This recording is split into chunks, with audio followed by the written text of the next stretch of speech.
Salut bien-aimés frères et sœurs dans la foi en Jésus-Christ, notre Sauveur. Ce matin, je reviens avec un nouveau thème, toujours pour enchérir dans la même veine de pensée, n'est-ce pas, des Hébreux noirs dans la Bible. Et ce matin, mon thème, c'est Moïse comme Jésus ne furent pas démasqués en Égypte parce qu'ils étaient noirs. Moïse comme Jésus ne furent pas démasqués en Égypte parce qu'ils étaient noirs.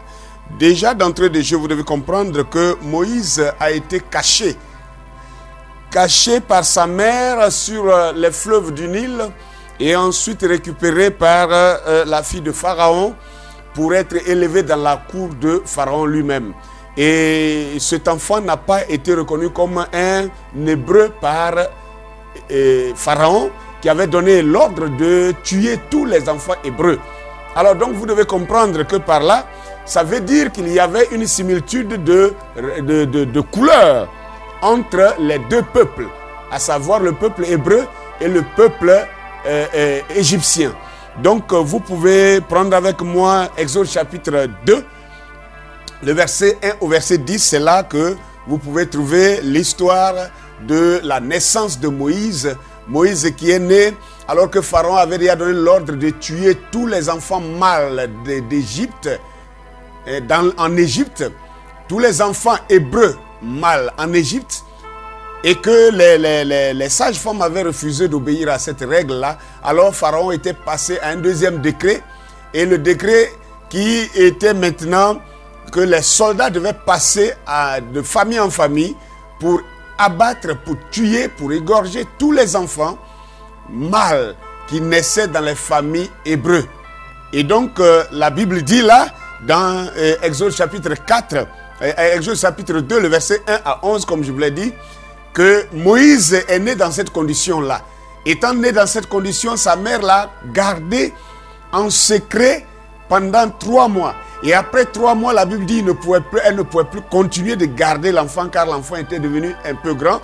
Et donc les bruits, les cris et tout cela, elle pouvait être démasquée et par conséquent, elle-même pourrait être sanctionnée avec son mari, voire massacrée pour avoir gardé un enfant dans la période où Pharaon avait donné l'ordre de les tuer.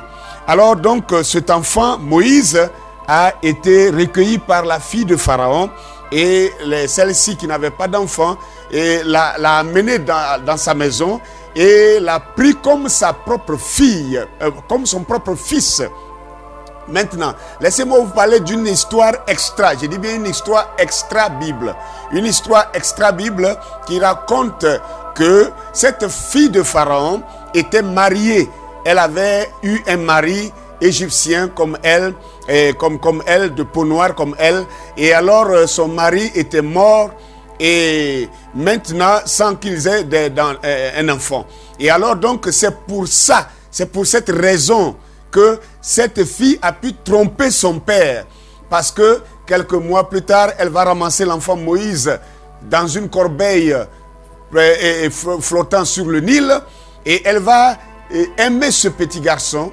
Et elle va amener cet enfant à son père pour lui dire voici mon enfant. Comment le père aurait pu accepter cet enfant si cette fille n'avait pas été mariée au départ? Et comment le mari, s'il était vivant, allait accepter cet enfant s'il vivait lui aussi? Et qu'il aurait pu savoir que sa femme n'était pas enceinte à cette période et qu'elle a accouché. Donc ça aurait pu être un problème. Donc l'histoire extra dit que elle était mariée et que son mari était mort. Et c'est quelques mois plus tard qu'elle a ramassé l'enfant Moïse. Et quand elle a ramassé l'enfant Moïse, elle l'a adopté et elle a fait de lui son fils. Voilà pourquoi son père, Pharaon, a accepté, parce qu'elle a présenté cet enfant comme quoi, quand son mari mourait, elle était déjà enceinte de lui. Et donc, par conséquent, elle avait accouché enfin. Et donc, elle est venue présenter cet enfant à son père Pharaon. Et Pharaon a dû prendre l'enfant et il a élevé cet enfant. Il a aimé cet enfant. Il a élevé cet enfant avec son propre fils aussi, qui vivait en ce moment, qui était de la même promotion que Moïse. Et les deux enfants ont grandi ensemble. Et vous savez que selon la Bible, Moïse n'est-ce pas, était tellement intelligent, tellement puissant, vaillant. Il était aussi général d'armée à la fin. Et il était même prétendant au trône de Pharaon. Et Pharaon le préférait mieux que son fils. Voyez-vous?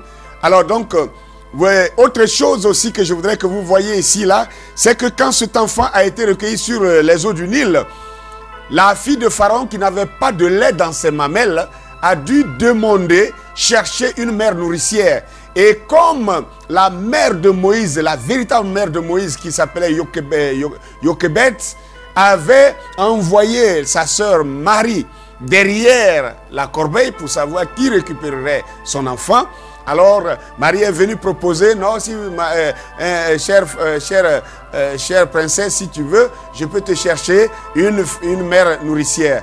Et c'est la vraie mère de Moïse qui a été amenée vers la femme. Et la femme a dit, prends cet enfant et allaite-le et je te payerai même un salaire. Et lorsque l'enfant sera grand, je le récupérerai. Et voilà comment Moïse a été allaité, nourri, élevé par sa propre mère, qui était même payée pour cela. Alors, juste une anecdote, juste une parenthèse pour vous dire que mes frères et sœurs, si vous êtes aimés de Dieu, même le diable lui-même fera votre propre publicité contre lui-même. Le diable lui-même va battre votre campagne sans se rendre compte. Et c'est ce qui a été fait avec Moïse. Maintenant, comme auparavant nous avons déjà prouvé que les Égyptiens anciens étaient des hommes noirs, des véritables nègres, couleur noir charbon. Noir charbon. Alors donc nous pouvons comprendre maintenant que le peuple hébreu ne pouvait pas être blanc, parce que s'ils étaient blancs, Moïse qui est né serait un enfant blanc, et un enfant blanc dans la cour de Pharaon ne pouvait jamais être dissimulé sans être aperçu. Et Pharaon aurait su directement que cet enfant-là est un enfant parmi les esclaves que lui il a demandé qu'on massacre. Donc cet enfant n'aurait pas pu survivre dans la cour de Pharaon. Donc déjà voici une preuve, n'est-ce pas, que les Hébreux anciens, que les Hébreux de la Bible sont noirs. Je ne dis pas qu'ils étaient noirs puisqu'ils continuent d'exister. Ils sont noirs. Voilà une des preuves. Deuxième preuve. Là, je vais lire parce que le premier texte, je ne vous l'ai pas lu. Je vous l'ai donné quand même. J'ai dit que c'était Exode chapitre 2, versets 1 à 11. Et dans le deuxième texte, Exode chapitre 2 toujours, le verset 16 à 19. Là, je vais le lire rapidement car il n'est pas trop long. Je vais le lire pour garder la vidéo trop long, assez acceptablement courte. Alors, écoutez. La Bible dit, Exode chapitre 2, le verset 16 à 19, le sacrificateur de Madian avait cette fille. Elles vinrent puiser de l'eau et elles remplirent les auges pour abreuver leur troupeau, le troupeau de leur père. Les bergers arrivèrent et les chassèrent. Alors Moïse se leva, prit leur défense et fit boire leur troupeau. Quand elles firent de retour auprès de Ruel, leur père, il dit, « Pourquoi revenez-vous si tôt aujourd'hui ?» Elles répondirent, « Un Égyptien nous a délivrés de la main des bergers et même il nous a puisé de l'eau et a fait boire le troupeau. » Ici, il s'agit de quoi? Il s'agit de Moïse devenu grand qui tenta de sauver ses frères hébreux en tuant un Égyptien. Car un matin, la Bible dit, il sortit un matin et il vit un Égyptien qui frappait à grands coups redoublés, n'est-ce pas, un pauvre hébreu. Et alors, l'hébreu n'arrivait pas à s'en défaire. Et alors Moïse, saisi de cette grande fureur, il intervint comme un libérateur et il frappa l'Égyptien. D'un coup fatal, l'Égyptien tomba et mourut. Et alors, craignant que Pharaon, que l'Égypte le poursuivrait, qu'on le tuerait parce qu'il venait de démasquer son identité véritable, qu'il n'était pas un Égyptien, mais qu'il était un Hébreu. Et par conséquent, il prendrait position pour défendre les Hébreux. Et pour cela, il savait que sa vie était maintenant menacée. Et il a fui l'Égypte pour se retrouver dans le désert. Et dans le désert, au pays de Madian, Alors qu'il venait de traverser le désert et qu'il a trouvé une oasis quelque part où il y avait un puits d'eau et il est allé là-bas pour s'abreuver, il a trouvé cette fille du sacrificateur Ruel qui était un Madian qui habitait le désert. Et comme ce monsieur n'avait pas de garçon, il n'avait que des enfants filles, 7 filles qui conduisaient son troupeau tous les jours. Et lui, il était vieux, il restait à la maison. Et alors donc les bergers de la région, sachant que Ruel n'avait pas de garçon, alors les bergers venaient pour provoquer ces jeunes filles-là. Il les laissait venir. Et quand elles remplissaient les jauges d'eau pour abreuver leurs propres brebis, les autres bergers venaient pour chasser les brebis de cette fille de Ruel et faisaient boire leurs brebis, leurs troupeaux, sans puiser de l'eau. Donc c'était une sorte de tricherie, de méchanceté exercée contre ces 7 filles. Mais ce jour-là, le destin a tourné en leur faveur car Moïse, le fuyard, était caché là et il a vu la scène. Et comme Moïse n'aimait pas l'injustice, Moïse intervint et il frappa les bergers et il remit l'ordre et il fit boire le troupeau de cette fille de Ruel. Et alors, les filles ont pu rentrer à la maison plus tôt ce jour-là. Et leur père était surpris parce que chaque jour, quand vous allez, vous revenez tardivement. Mais comment revenez-vous aujourd'hui si tôt? Et elles répondent ceci. Frères, sœurs, messieurs, mesdames, vous qui m'écoutez sur cette vidéo, c'est pour prouver que les Hébreux de la Bible sont noirs. Parce que les Égyptiens anciens étaient des peuples noirs. Ça n'a rien à voir avec ces Berbères, ces gens qui sont actuellement en Égypte, qui, eux, sont arrivés seulement à la suite de la conquête de Mahomet dans les années 600. L'hégire de Mahomet eut lieu en 632. Et après 632, Mahomet se lança à la conquête du monde pour islamiser le monde entier. Et alors ils attaquèrent, n'est-ce pas, les Russes à 3 reprises. Et les Russes ont été plus forts. Ils les ont repoussés avec énergie. Et alors donc ils se tournèrent maintenant vers l'Afrique. Et ils vinrent attaquer l'Égypte. Et ils ont réussi à chasser les indigènes égyptiens, les noirs égyptiens. Et ils prirent possession de leur pays. C'est ainsi que l'Égypte est devenue blanche. L'Égypte n'a jamais été blanche au temps de l'Antiquité. L'Égypte a été blanche seulement en l'an 600 de notre ère. Donc, comme les Égyptiens anciens étaient noirs et que les Hébreux étaient noirs, c'est pourquoi Moïse grandit parmi les Égyptiens sans être démasqué. Je vous ai proposé de regarder un enfant blanc parmi les noirs. Vous voyez un peu que bien vite il est repéré. Même un seul enfant blanc au milieu des millions d'enfants noirs, il est très vite repéré. Mais un enfant noir parmi les noirs, comment pouvez-vous le repérer? Puisqu'ils sont tous de la même race, ils ont tous la même couleur, ils ont tous les mêmes aspects. Mais ici, les 7 filles de Ruel maintenant vont répondre à leur père. Un Égyptien nous a secourus aujourd'hui. C'est la raison pour laquelle nous rentrons plus tôt. Un Égyptien? Si les Égyptiens étaient déjà noirs, que nous le savons. Si Moïse était un homme blanc qui était apparu là pour défendre les filles de Ruel, est-ce que celle-ci l'aurait assimilé à un Égyptien? Je crois bien que la réponse est non. Elle n'aurait jamais assimilé Moïse à un Égyptien. Mais c'est parce que Moïse avait la même couleur que les Égyptiens. Moïse avait le même aspect que les Égyptiens. Moïse était de la même race que les Égyptiens. D'abord, je vais vous rappeler qu'après la sortie de l'arche de Noé, quand les 3 fils de Noé sont sortis de l'arche, alors les Japhétites sont allés plus au nord. Ils ont habité vers le nord la Chine, vers la Chine et la Russie et toutes ces choses. Ils ont occupé ces endroits-là. Et les enfants de Sem ont occupé l'Inde. Ils ont occupé, je ne sais pas quoi encore, la Turquie et autres. Et les enfants de Cam, eux, sont venus directement en Afrique.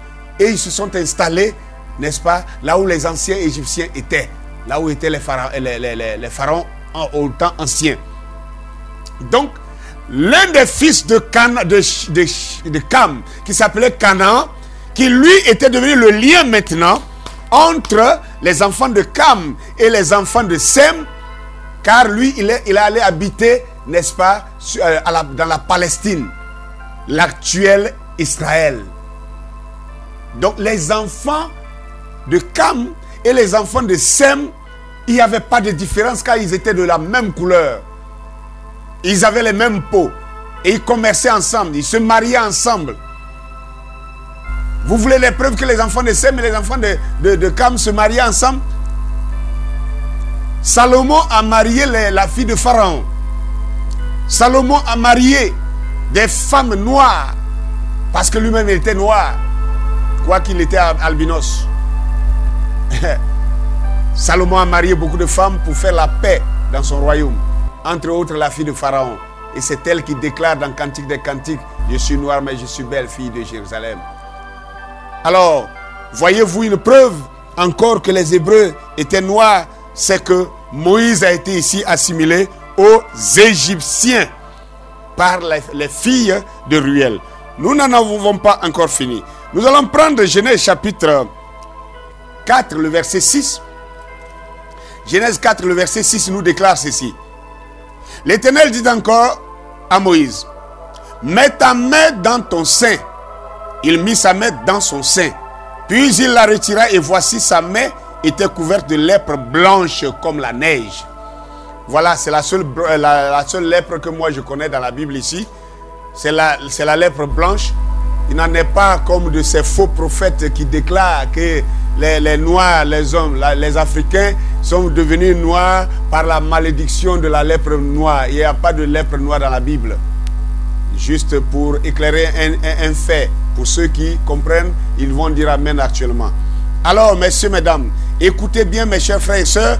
Ici, il s'agit de Moïse quand il a rencontré Dieu dans le buisson ardent. Moïse rencontra Dieu dans le buisson ardent. Qu'est-ce qui va se passer?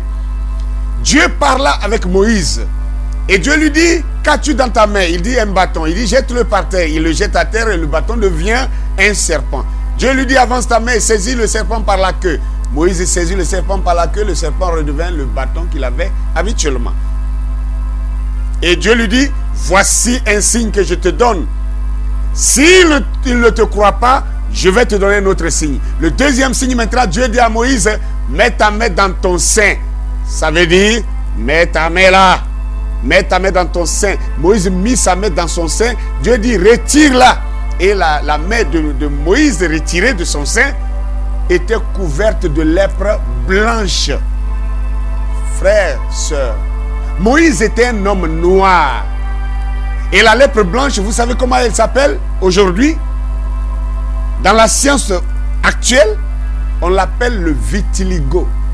Le vitiligo, c'est, nous avons fait une vidéo spéciale où nous avons démontré, n'est-ce pas, la lèpre blanche qui s'appelle aujourd'hui le vitiligo, qui est une sorte d'albinisme partiel, où vous pouvez voir, regardez ce monsieur, à quoi il ressemble. Il est tacheté sur son corps. Regardez cette dame qui montre ses mains, blanchie par endroits, et la peau vive, la chair vive est de l'autre côté. C'est ça la lèpre blanche. Moïse ne pouvait pas être un homme blanc pour que Dieu lui donne pour signe une lèpre blanche. Parce que la lèpre blanche, le vitiligo sur la peau blanche, elle n'est pas visible. Pour qu'elle soit visible de loin, parce que Moïse devait aller face à un public de milliers de personnes qui verraient Moïse loin là-bas, et que Moïse pourrait lever sa main et faire comme ça et ressortir pour que la main devienne blanche. S'il était blanc et que la main devienne blanche, écoutez-moi, je ne sais plus de quoi nous parlons ici. Moïse était un homme noir, s'il vous plaît. Et la lèpre blanche sur sa main montrait la différence entre sa peau noire et sa peau blanche qui représentait la lèpre blanche.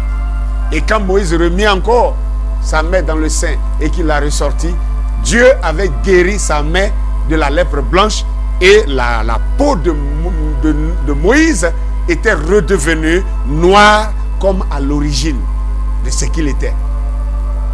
Alors, mes frères et sœurs, c'est une preuve claire que les enfants hébreux de la Bible sont noirs. Nous allons avancer, nous partons dans Genèse chapitre 50. Genèse chapitre 50, nous allons lire les versets 7 au verset 11. Je vous invite à jeter un regard dans vos Bibles. Genèse chapitre 50, le verset 7 au verset 11. Je vais lire ce texte-là et vous allez voir. Et une autre preuve que les enfants hébreux de la Bible sont noirs. La Bible dit, ici il est question de la mort du patriarche Jacob, qui était mort en Égypte pendant que son fils Joseph était encore premier ministre d'Égypte, et que Joseph, en tant que premier ministre de l'Égypte, demanda la permission à Pharaon pour aller enterrer son père à Canaan. Alors donc la Bible nous dit que tous les enfants hébreux, car Jacob était descendu en Égypte avec tous ses fils pour aller rejoindre Joseph. Et ses fils avaient des femmes et des enfants. Et la Bible va dire par ailleurs qu'ils étaient au nombre de 70, la famille de Jacob qui est descendue en Égypte. Et ça, vous pouvez le trouver dans Genèse chapitre 46, le verset 26 à 27. La Bible donne le nombre des membres de la famille de Jacob qui a quitté Canaan pour aller en Égypte. Et quand Jacob est descendu en Égypte, il a vécu là-bas. La Bible dit qu'il a fait encore 2 enfants. 2 autres enfants en Égypte pendant qu'il était là-bas avant de mourir. Et quand Jacob est mort maintenant, alors Joseph et ses frères et toute leur famille, la Bible dit ils prirent toute leur famille, sauf les enfants. C'est ce que la Bible précise. Ils ont laissé seulement les enfants à la maison. Mais tous les hommes valides de la famille de Jacob s'en allèrent à Canaan pour enterrer leur père Jacob. C'est de là que je vais lire la scène qui va se passer maintenant pendant qu'ils étaient en route et qu'ils étaient proches de Canaan pour aller enterrer le patriarche Jacob. La Bible dit, Joseph monta pour enterrer son père. Avec lui montèrent tous les serviteurs de Pharaon, anciens de sa maison, tous les anciens du pays d'Égypte, toute la maison de Joseph, ses frères et la maison de son père. On ne laissa dans le pays de Goshen que les enfants, les brebis et les bœufs. Vous avez bien entendu. On ne laissa dans le pays de Goshen. Or, les enfants d'Israël vivaient à Goshen. En Égypte, ils avaient un endroit qu'on leur avait réservé. Et ça s'appelait Goshen. Et donc la Bible dit, on ne laissa dans le pays de Goshen que les enfants, les brebis et les bœufs. Et il y avait encore avec Joseph des chars et des cavaliers, en sorte que le cortège était très nombreux. Arrivé à l'ère d'Atad, qui est au-delà du Jourdain, ils firent entendre une grande et profonde lamentation, Et Joseph fit en l'honneur de son père un deuil de 7 jours. Les habitants du pays de Canaan furent étonnés, ils furent témoins de ce deuil dans l'ère d'Atad. Et ils dirent, écoutez maintenant la révélation, et ils dirent, voilà un grand deuil parmi les Égyptiens. C'est pourquoi l'on donna le nom d'Abel Misraïm à cette ère qui est au-delà du Jourdain. Voyez-vous, des enfants hébreux qui retournaient en nombre pour aller enterrer leur père à Canaan, même si les Égyptiens les ont accompagnés, je crois que les Égyptiens ne pouvaient pas être plus nombreux que la famille de Jacob lui-même qui partait enterrer son père. Mais comment se fait-il que les Cananéens, qui connaissaient très bien les Égyptiens, qui connaissaient très bien aussi les Hébreux, comment se fait-il que les Cananéens, en voyant les enfants hébreux allant enterrer leur père, ils disent que c'est un deuil égyptien? Comment peuvent-ils faire aussi une telle confusion grande, je ne sais pas, monumentale? C'est parce que et les Égyptiens et les Hébreux avaient les mêmes aspects. Ils étaient de l'aspect noir, aspect de jaspe et de sardoine, aspect d'airain. Voilà à quoi ils ressemblaient. Voilà à quoi ils ressemblaient. Mais je voulais aussi ressortir une petite révélation ici. Comme je vous l'avais déjà dit dans d'autres vidéos que j'ai déjà faites, pour dire que l'Afrique aujourd'hui, qui s'appelle Afrique, ne s'appelait pas l'Afrique. Même l'Égypte ne s'appelait pas l'Égypte. L'Égypte, le nom Égypte seulement est venu au 5e siècle avant Jésus-Christ par la présence d'Aristote, ces Grecs qui sont venus étudier en Afrique au temps pharaonique. Sinon, cette partie de la terre s'appelait Misraïm, parce que c'est le fils de Cam qui s'appelait Misraïm, le deuxième fils de Cam qui s'appelait Misraïm, qui a habité là. Donc le pays s'appelait même Misraïm aussi. Selon la Bible, c'est pourquoi la Bible dit ici, à cet endroit-là, hein, la Bible dit, on leur donna le nom d'Abel Misraïm à cette ère qui est au-delà du Jourdain. Abel Misraïm. C'est comme si on disait Abel Égypte. Abel Misraïm. Donc nous continuons avec les preuves. En plus, Joseph qui était lui-même premier ministre en Égypte, qui avait été vendu par ses frères et qui y vivait pendant des années maintenant. Et ses frères viennent finalement en Égypte et le trouvent. Et Joseph veut se faire connaître par ses frères. Et ces derniers ne le reconnaissent pas. Pensez-vous que si Joseph avait été un homme blanc, pensez-vous que si les enfants d'Israël avaient été des blancs et qu'ils avaient appris qu'il y avait un blanc qui était devenu un premier ministre parmi les Égyptiens noirs, et que ce blanc-là s'intéressait particulièrement de la famille de Jacob, parce que Joseph a posé des questions. Qui est Jacob, votre père? Est-ce qu'il vit encore? Combien de fils a-t-il fait? Est-ce qu'il n'avait pas un autre enfant? Et ils sont allés jusqu'à dire, on avait un frère qui est mort, déchiré par des animaux. Et il a dit, mais est-ce qu'il était le seul? Et ils ont dit, non, il avait son petit frère, il s'appelle Benjamin. Et il a dit, mais est-ce que ce Benjamin-là, il vit encore? Mais écoutez, si c'était des blancs, et que Joseph lui-même était blanc, avec ces questions récurrentes, en cherchant à connaître tous les détails, et puis en plus, quand même, revenons à nous-mêmes un peu. Quand on lit la Bible, j'ai comme l'impression que les gens prennent ça comme une histoire, comme un mythe qui n'a jamais existé. Mais prenons, nous sommes en Côte d'Ivoire ici. Le premier ministre actuellement de l'État de Côte d'Ivoire s'appelle Amadou Gon Coulibaly. Imaginez que des étrangers arrivent en Côte d'Ivoire. Si c'est pour un renseignement, si c'est pour un service de renseignement, est-ce que le premier ministre Gon Coulibaly est obligé lui-même de venir s'asseoir là pour interviewer des étrangers qui sont venus acheter de la nourriture en Côte d'Ivoire? Quand même, hein? Et tout ça, ça ne nous réveille pas la conscience. Ça veut dire qu'il avait un intérêt particulier envers ces gens-là. Et donc déjà ça là, ça pouvait susciter leur curiosité. Mais ils n'ont pas pu le reconnaître parce que les Égyptiens étaient noirs et leur premier ministre était noir. Donc, ils pouvaient se dire que ce sont des coïncidences. Mais si Moïse avait été un blanc, certainement avec sa, je vais dire Joseph avait été un blanc, certainement que sa renommée de premier ministre allait remonter ses origines, puisqu'il est blanc. Tout le monde allait vouloir savoir, ah, mais nous sommes un pays noir, mais ce blanc-là qu'ils ont nommé, il vient de quel pays? Je crois que à partir de là déjà, même, sa renommée aurait déjà été dans les oreilles de ses frères hébreux, et ça n'allait pas être un effet de surprise.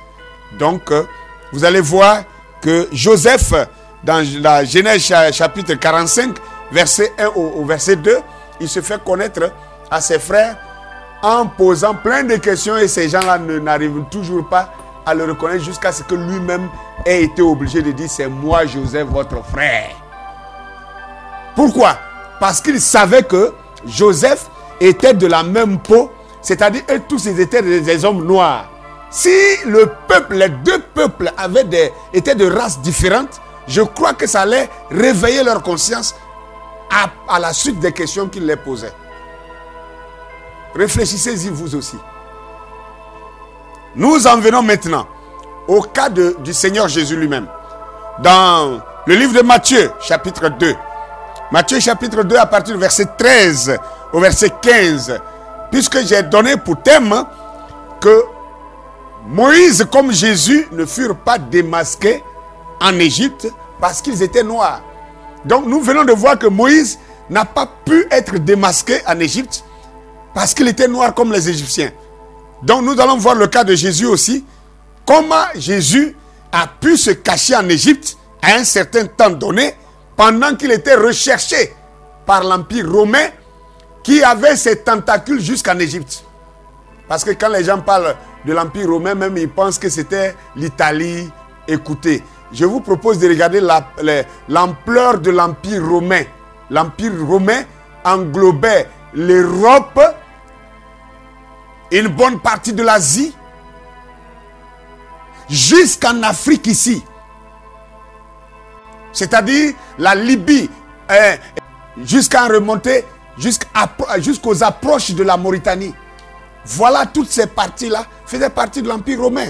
Regardez la carte de l'Empire romain. Donc l'Empire romain, l'Égypte même était sous sa domination. Maintenant on dit que, nous lisons, Matthieu chapitre 2, le verset 13 au verset 15, la Bible dit, lorsqu'ils furent partis, voici un ange du Seigneur apparut en songe à Joseph et dit, lève-toi, prends le petit enfant et sa mère, fuis en Égypte et restez-y jusqu'à ce que je vous parle. Jusqu'à ce que je te parle, car Hérode cherchera le petit enfant pour le faire mourir, pour le faire périr. Joseph se leva, prit de nuit le petit enfant et sa mère et se retira en Égypte. Il y resta jusqu'à la mort d'Hérode, afin que s'accomplisse ce que le Seigneur avait annoncé par le prophète. J'ai appelé mon fils hors d'Égypte. Alléluia. Voici là le texte qui montre que Jésus, quand il est né, qu'est-ce qui a provoqué cette poursuite-là? C'est lorsque Jésus est né et que les trois mages sont venus de l'Orient. Et à la recherche, suivant l'étoile qui devait leur indiquer là où l'enfant était né, l'enfant roi était né, ils arrivèrent et ils s'en allèrent chez Pharaon, ils s'en allèrent chez Hérode, le roi. Hérode qui était là, le consul en ce moment de Rome en Israël. Ils vinrent poser la question à Hérode, où est le roi des Juifs qui est né? Et Hérode s'est senti indigné, parce que lui se croyait déjà roi sur les Juifs, et on lui fait savoir qu'il y aurait un autre roi qui serait né.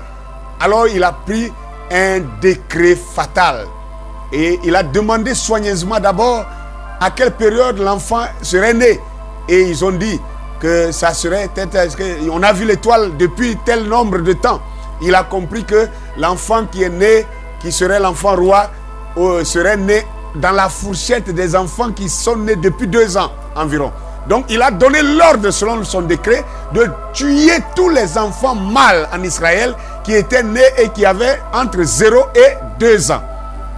Entre 0 à 2 ans. Il fallait les massacrer. Donc l'ange, voyant le décret être sur le plan d'être prise, alors l'ange dit au père, sinon à la mère et Joseph, le tuteur, de prendre le petit enfant et sa mère et de fuir pour aller en Égypte. Maintenant, mes frères et sœurs, si les Égyptiens qui étaient déjà noirs, que tout le monde le sait, si les enfants hébreux, si les Juifs étaient des blancs, comment pensez-vous que Marie et Joseph auraient pu traverser, aller se cacher en Égypte, eux qui étaient blancs, sans être démasqués, alors que Rome avait l'autorité sur l'Égypte? Hérode a circonscrit le périmètre où il fallait tuer les enfants. Mais si Hérode avait l'information qu'une femme, un couple est passé avec un enfant qui a un âge approximativement à l'âge des enfants qu'il avait ordonné de tuer, je crois qu'ils auraient suivi Joseph et Marie jusqu'en Égypte pour aller chercher l'enfant. Parce que toute cette contrée-là était sous l'autorité de l'Empire romain. Alors, mes frères et mes sœurs, Jésus lui-même était noir. Si les Hébreux étaient noirs, il est évident. Si Marie était noire, il est évident que l'enfant qui est né ne pouvait pas être un blanc. Ça ne pouvait pas être un blanc. Ça ne pouvait être qu'un noir. Voilà comment Jésus lui-même a échappé au destin fatal que lui avait destiné Hérode. Maintenant, je vais aller loin. Nous allons dans Actes chapitre 21. Et vous allez voir un homme bien connu, l'apôtre des nations, qu'on a appelé l'apôtre Paul. Cet homme qui a apporté l'évangile aux nations. Regardez, vous qui pensez que les Juifs étaient blancs, vous qui pensez que les Paul, les Jean, les Jacques, les Matthieu seraient des blancs, écoutez très bien ce que l'Écriture dit ici dans Actes chapitre 21, le verset 25 le verset 35 au verset 40. Et je vais vous le lire, non, verset 35 à 38. Je vais vous le lire rapidement. Le jour où Paul a été arrêté, quand Paul a été arrêté devant le temple pour être ligoté, fouetté, et ils ont voulu le lyncher, le détruire là, le jour-là, c'est les armées romaines qui sont venues à son secours.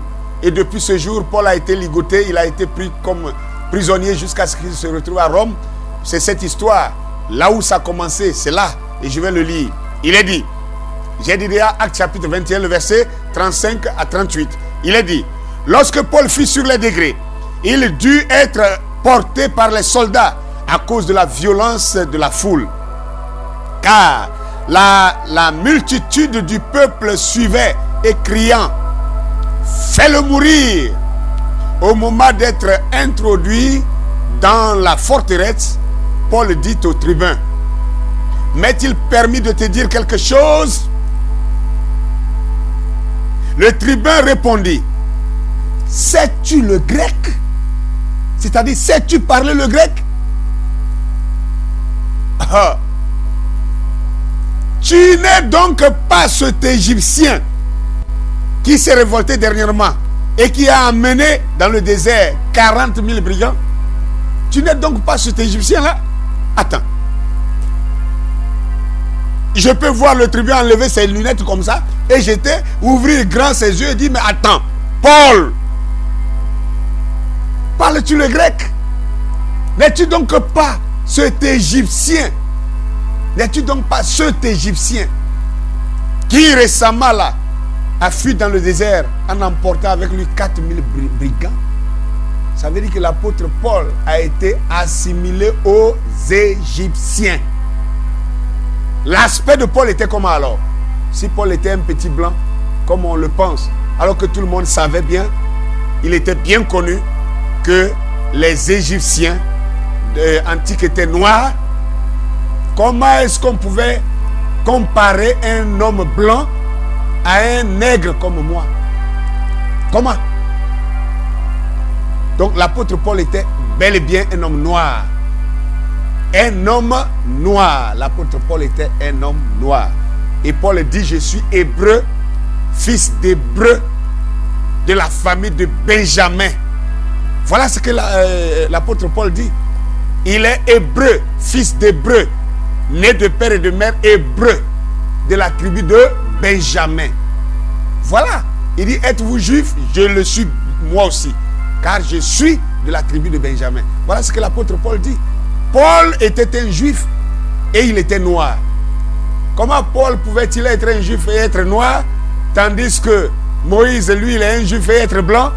Et je ne sais pas quoi. C'est quoi cette histoire-là? Repositionnons notre pensée sur les Écritures.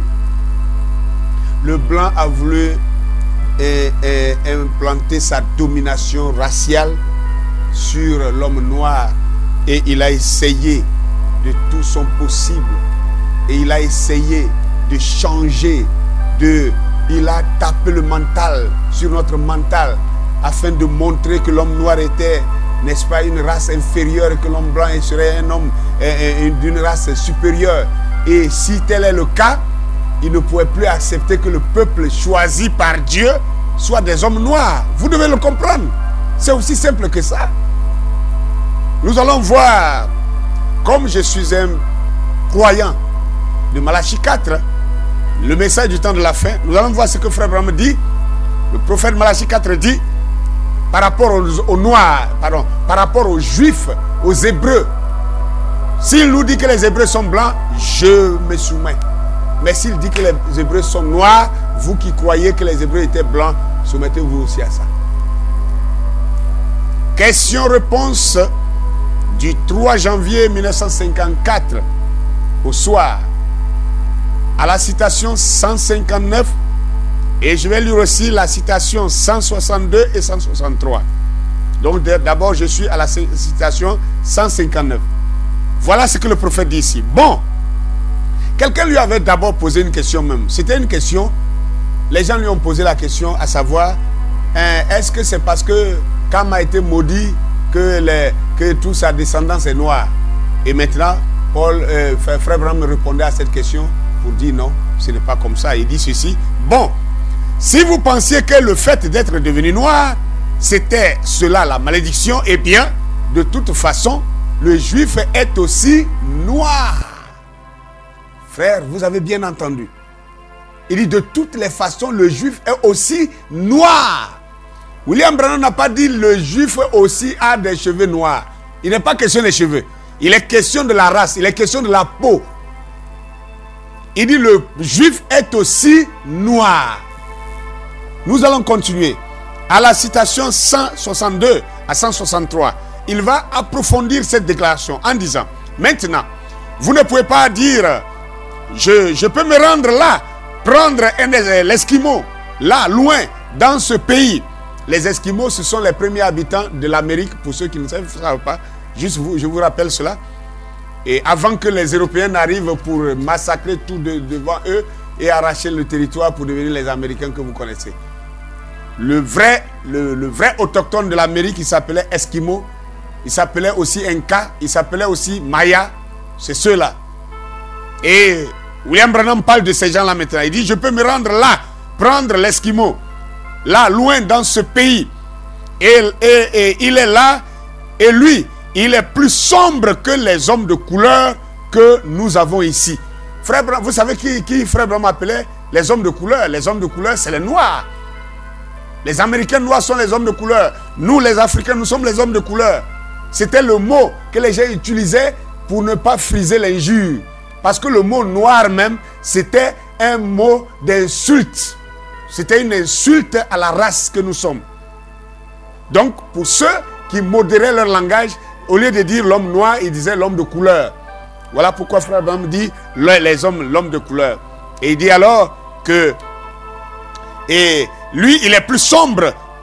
C'est-à-dire les Esquimaux, les Esquimaux, les premiers habitants américains, ils étaient noirs. Il dit ils sont même plus noirs que les hommes noirs d'Afrique. Ils sont même plus sombres que les hommes de couleur que nous avons ici. Je peux me rendre en Inde, prendre l'Indien. Et l'Indien, lui, il n'est pas un homme de couleur. C'est-à-dire l'Indien n'est pas un Africain. Et il est aussi noir. Il est plus noir que, ça veut dire il est plus noir que l'Africain. Il est un véritable noir. Ça, c'est William Branham. Et il est ce qu'on appelle, mais c'est l'Indien. C'est un Indien. Et bien donc, en Afrique, on trouve certaines personnes qui sont, certains d'entre eux sont de teint clair, certains sont presque de teint blanc, comme les blancs, et d'autres ont des teints variés. Alors vraiment, quand on dit teint clair, et puis maintenant que William Branham dit que le juif aussi, parmi les juifs, il y a des gens qui ont des teints clairs et on veut essayer d'arranger la chose. Non, bon, là, ça, ils sont combien? Ça, c'est 1 sur 1 million. Donc, dans ce cas, c'est que les hommes, les Africains au teint clair aussi sont 1 sur 1 million. 1 sur 1 million.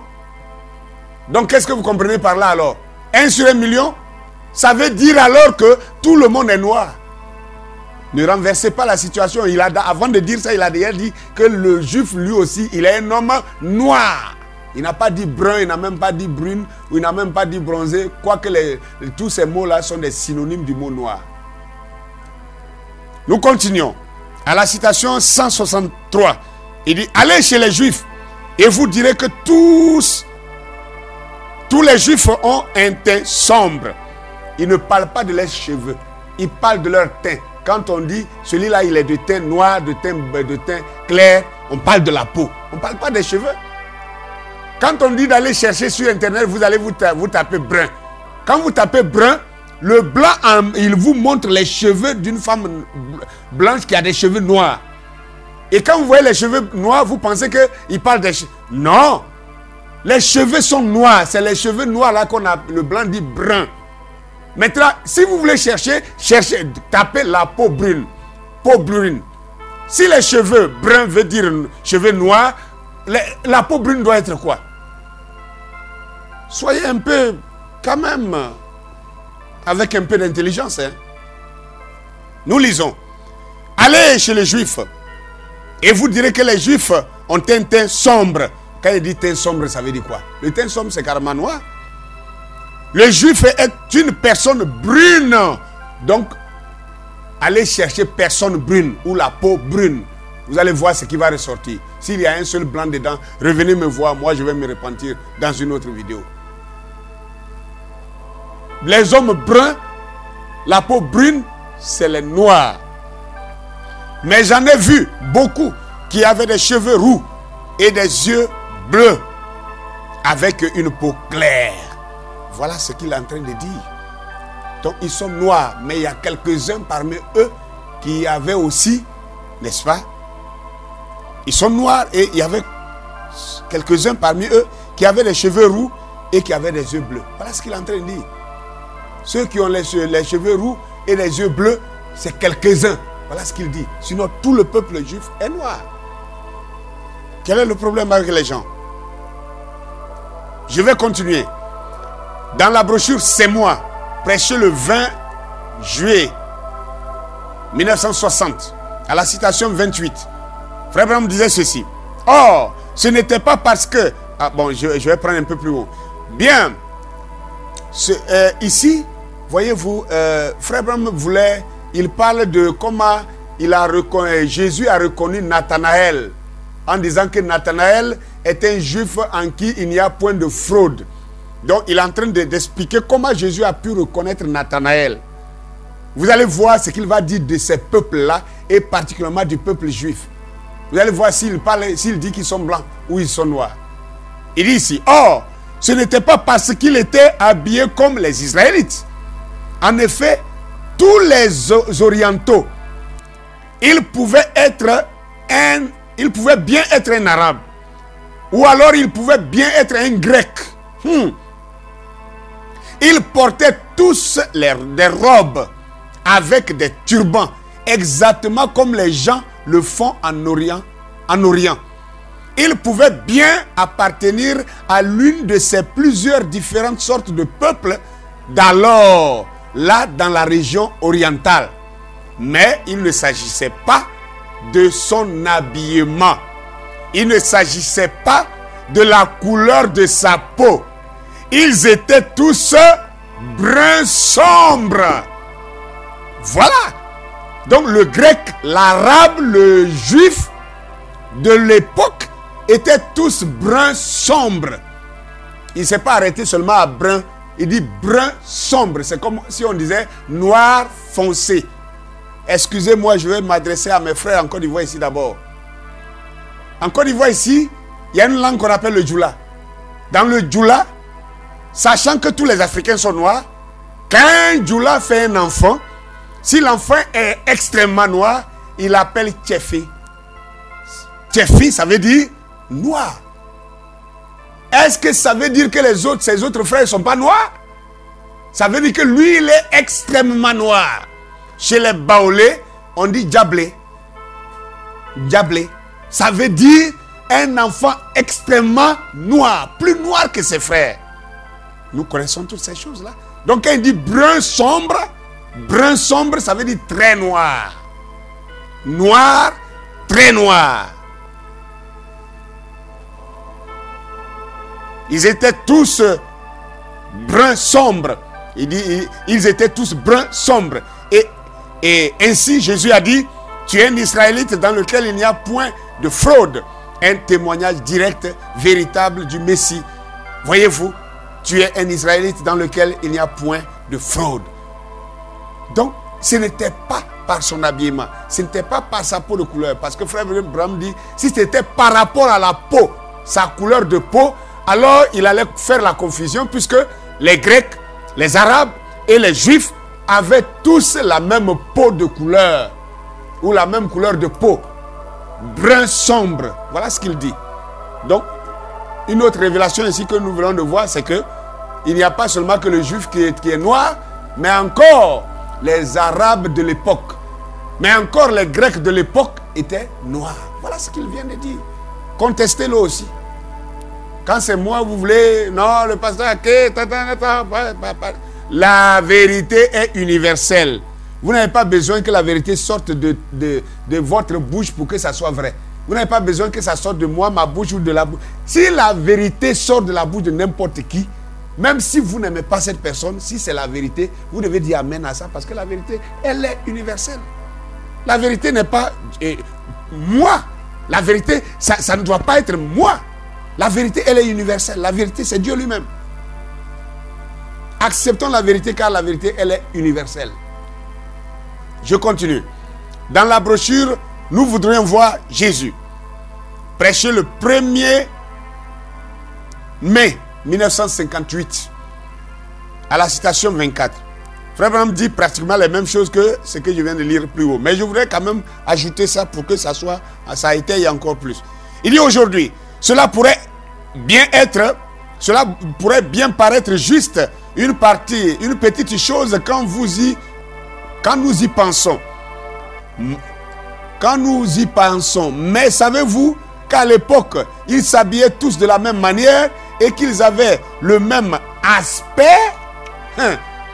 À l'époque, les Juifs, les Grecs, les Arabes s'habillaient tous de la même manière et ils avaient le même aspect. C'est quoi un aspect? Celui-là, il a l'aspect d'un blanc. L'autre a l'aspect d'un noir. Celui-là a l'aspect d'un chinois. Ça veut dire quoi? Ce n'est pas leurs cheveux.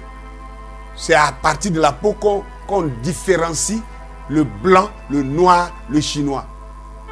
Voilà la réalité. Et il dit, ils avaient tous le même aspect.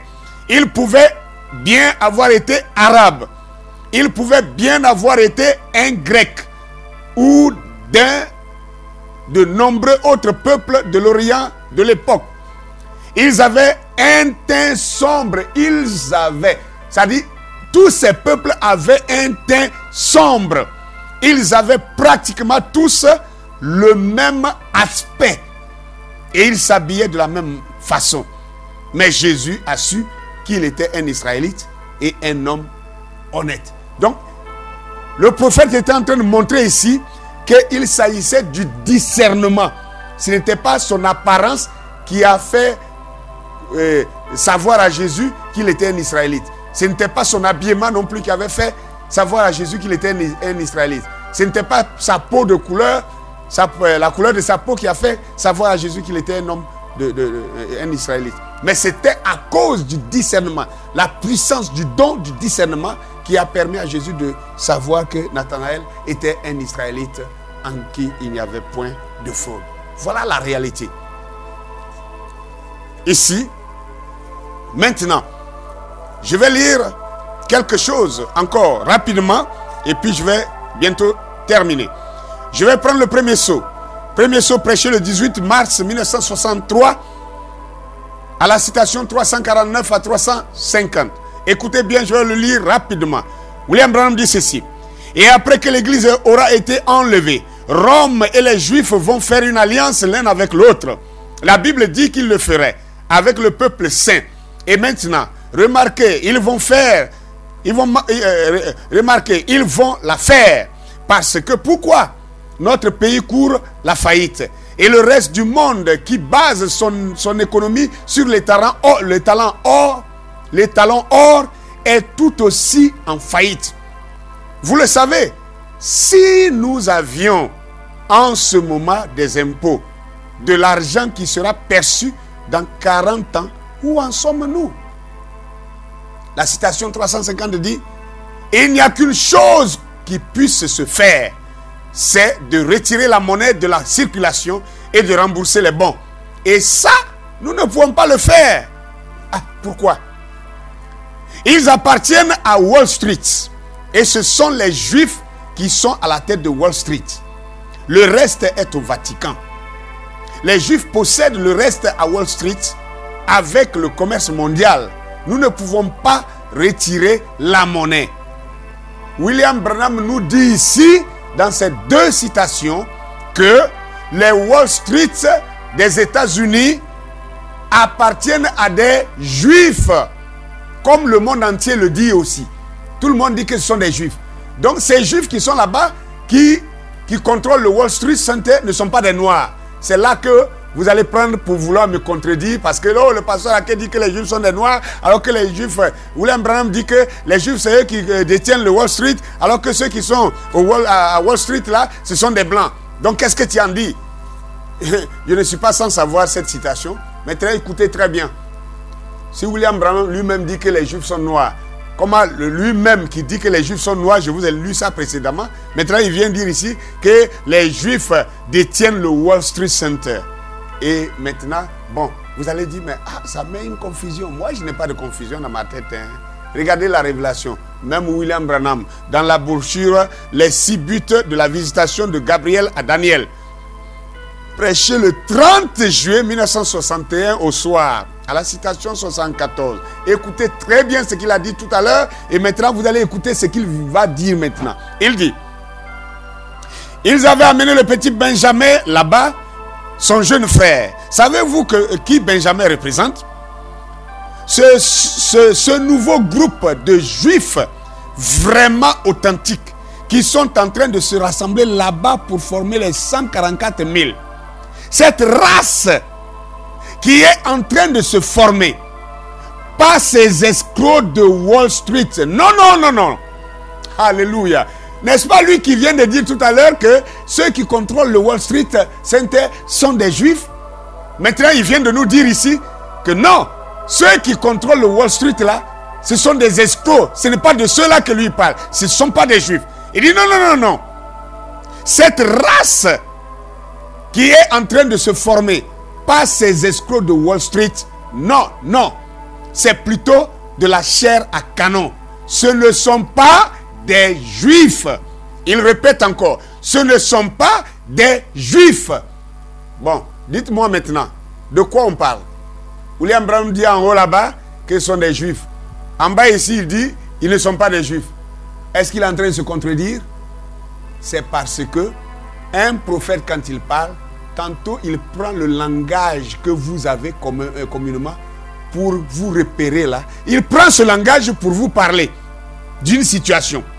Mais quand il rentre dans le fond de la révélation, il vous montre que ce que vous regardez là-bas et vous identifiez ça comme étant telle chose, là, ce n'est pas la vraie chose. Ce n'est pas la vraie chose. Donc ce n'est pas des vrais Juifs. Ces gens-là, tout le monde là, les appelle Juifs. Lui aussi, il dit, bon d'accord, ceux que vous appelez Juifs là, oui, ces Juifs là, c'est eux qui contrôlent le Wall Street. Mais ici là, dans la révélation, il dit maintenant, ce ne sont pas des Juifs. Ils sont qui alors? Et il dit maintenant, les vrais Juifs, ce sont ces petits Benjamins qui sont en train de venir là-bas, de là-bas, qui n'ont jamais même entendu parler de Jésus-Christ. Les vrais Juifs. Et il dit, ceux-là, les autres là de Wall Street ne sont pas des Juifs. Mais il dit maintenant les vrais Juifs. Donc il y a des vrais Juifs et il y a des faux Juifs. William Branham était un prophète. Il savait très bien qu'Apocalypse chapitre 2, le verset 9 a dit, je connais ton travail. Je connais ta pauvreté bien que tu sois riche. Et la calomnie de ceux qui se disent juifs et ne le sont pas, mais qui sont une synagogue de Satan. William Branham savait ça. Il savait qu'il y a des vrais juifs et il y a les faux juifs. Malheureusement, les faux juifs ont pris le pas sur les vrais juifs.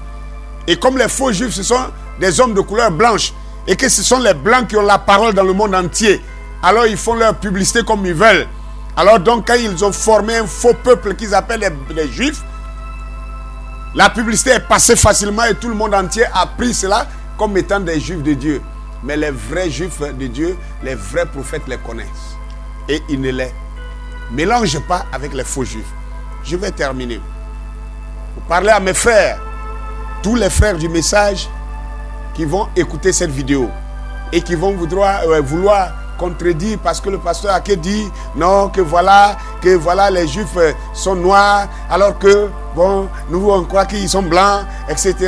Bon, et s'ils sont noirs, pourquoi frère Branham dit que et quand il a vu Jésus, bon, c'est plus proche, l'image de Jésus est plus proche de celle de Hoffman. Lui-même qui dit que l'image de Jésus que lui il a vu là, que c'est proche de Hoffman là. N'est-ce pas lui qui vient de vous dire ici que les juifs sont noirs? Est-ce que c'est pas lui qui a dit ça? Est-ce que l'image que Hoffman a peint là est une personne noire? C'est une personne blanche. Mais William Branham dit les juifs sont noirs. Il insiste que les juifs sont noirs. Il persiste que les juifs sont noirs. Il signe que les juifs sont noirs. Il va loin pour dire que les juifs blancs qui contrôlent le Wall Street, oh, ces juifs blancs qui contrôlent le Wall Street, ce sont eux qui sont maintenant en Israël, en Palestine actuellement. Et moi je vous dis, ils ne sont pas des vrais juifs. C'est pour ça que William Branham dit ici, ce ne sont pas des juifs. Maintenant, pourquoi il dit en même temps que la photo, la peinture de Hoffman est plus proche? Je vais lire d'abord cette citation. On va voir ce qu'il a dit d'abord. On va voir ce qu'il a dit d'abord. Et quand on va voir ce qu'il a dit dans cette citation, on va comprendre pourquoi il a dit ça. Et nous allons voir est-ce que nous comprenons comme il l'a dit. Parce que William Branham a l'habitude de dire aussi, prenez-moi pour ce que je veux dire et non pas pour ce que j'ai dit. Là, tous les prédicateurs du message savent ça. Il dit ceci. C'était dans la nourriture spirituelle au temps convenable, à la citation E85, où William Branham disait ici, un jour, en tournant cela à droite, il parlait de quoi? Un jour, quand il tourna cette image, il parle de quoi? Il parlait de la colonne de feu, non, de la nuée.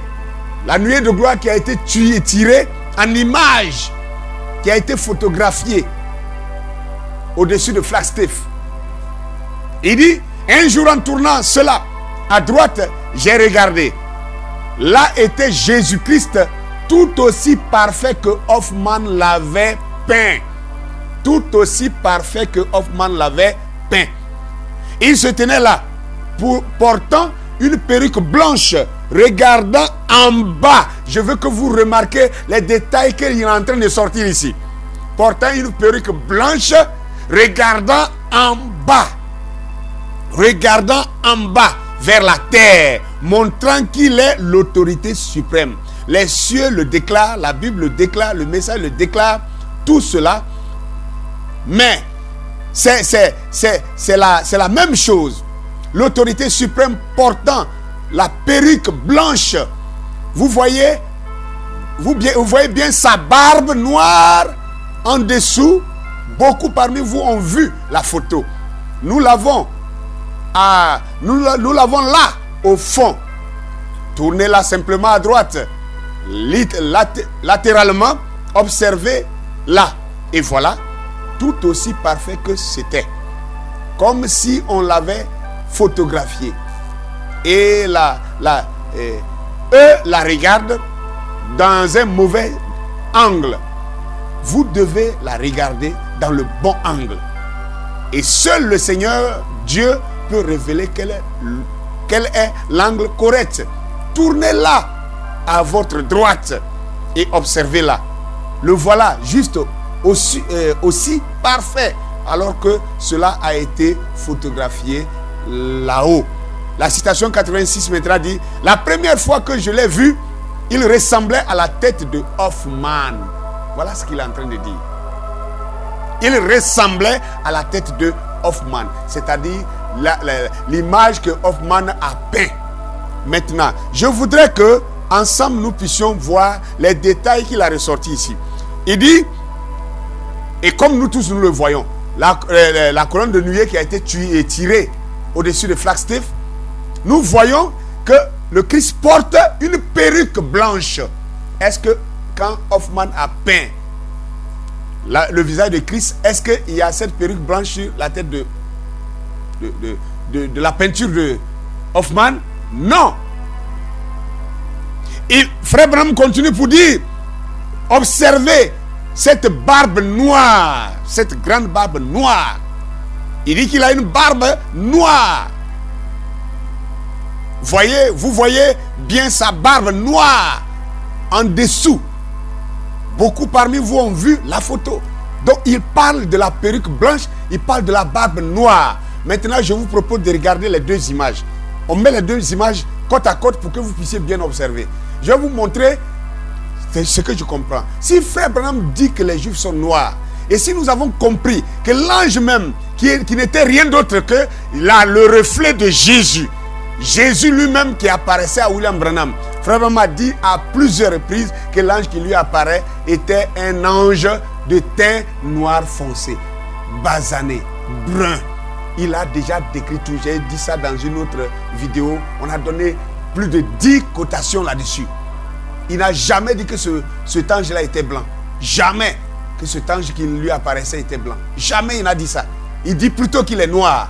C'est un ange noir, ayant des cheveux qui lui retombent sur les épaules. Maintenant, regardez la barbe qui est apparue dans le ciel, qui est la réalité. Par rapport à la peinture de Hoffman, est-ce que ça cadre? Maintenant, je vais vous dire pourquoi William Branham a fait il a fait un rapprochement entre les deux photos. C'est parce que vous-même regardez. Toutes les fois qu'un peintre ait jamais dessiné, ait jamais peint le visage du Seigneur Jésus-Christ, la plupart le font comme un portrait de photo de carte d'identité. C'est toujours de face. Ou alors c'est carrément de profil comme ça. Ou alors c'est de face comme ça. Mais William Branham montre maintenant que regardez, cette image qui est apparue dans la colonne de nuée avait l'air d'un homme qui juste est incliné comme ça. Il regarde, et Frère Branham dit, il regarde la terre inclinée et il regarde vers la terre. Et il a une perruque sur sa tête. C'est cette inclinaison-là. Quand William Branham prend l'inclinaison avec la peinture de Hoffman, qui pour la première fois, un peintre a fait l'image du Seigneur de façon inclinée de la même manière comme ce qui a été pris dans le ciel. Mais en dehors de ça, montrez-moi. La photo de l'image de Hoffman n'a pas la perruque blanche. La perruque blanche n'y est pas. Ça fait un. Deuxièmement, regardez sa barbe. Regardez la barbe de la réalité dans le ciel. Et regardez la barbe que Hoffman a peint. Cette barbe ici, c'est une barbe touffue avec des favoris qui étouffent carrément ses joues. On ne voit même pas sa joue. La joue n'est pas lisse. On ne voit même pas sa joue. Ses joues sont étouffées par la barbe et les favoris et les moustaches qui étouffent ses narines. On aurait dit un vrai nègre. Regardez comment son nez est coupé, touffu de barbe. On peut comprendre maintenant pourquoi dans Matthieu 27 là-bas, à la crucifixion, quand les soldats romains voulaient se moquer de lui en déchirant ses habits, la Bible dit quand on le frappait même, on le traînait avec sa croix, ils ont arraché ses barbes. Ils ont arraché sa barbe. Regardez cette barbe-là par rapport à la peinture de Hoffman, laquelle on peut attraper et arracher de bouffer. Donc, je voudrais que vous compreniez, William Branham dit que les Juifs sont noirs. Ce n'est pas le pasteur Ake qui dit ça. Je ne fais que redire ce que lui il a déjà dit. Et ce qu'il a dit n'est pas une invention. Nous avons déjà montré dans une vidéo que j'ai intitulée « Les Juifs de la Bible sont noirs, sont de la race noire ». Et dans une autre vidéo que j'ai intitulée « La description raciale de Dieu et de son peuple dans les Écritures ». Vous allez voir que même la Bible parle des enfants hébreux qui sont noirs. J'ai donné toutes ces preuves, vous pouvez vous référer à ça. Alors donc, juste, toutes ces vidéos pour vous ramener, n'est-ce pas, à réveiller votre conscience pour comprendre que la race noire n'est pas une malédiction. Nous n'avons pas à nous sentir inférieurs à l'homme blanc pour rien au monde. D'ailleurs, William Branham a dit que l'homme noir a plus de vertus, plus de qualités que l'homme blanc. Et que l'homme noir est plus spirituel que l'homme blanc. C'est ce qu'il a dit. Et qu'on a 1000 qualités que le blanc n'a même pas. Ne peut même pas. Il dit ne peut même pas avoir. Et pourquoi est-ce que nous pouvons être encore, je ne sais pas, complexés quand on est devant un petit blanc? On est complexé et on perd nos réflexes. Tout simplement parce que le blanc nous a fait croire qu'il est supérieur à l'homme noir. Et nous tombons dans le panneau. C'est le but de ces vidéos. Pour que vous puissiez vous réveiller. Que chacun puisse se sentir. Je ne peux pas me sentir inférieur pendant que Dieu a fait de moi un homme supérieur. Pourquoi? Que Dieu vous bénisse. À la prochaine.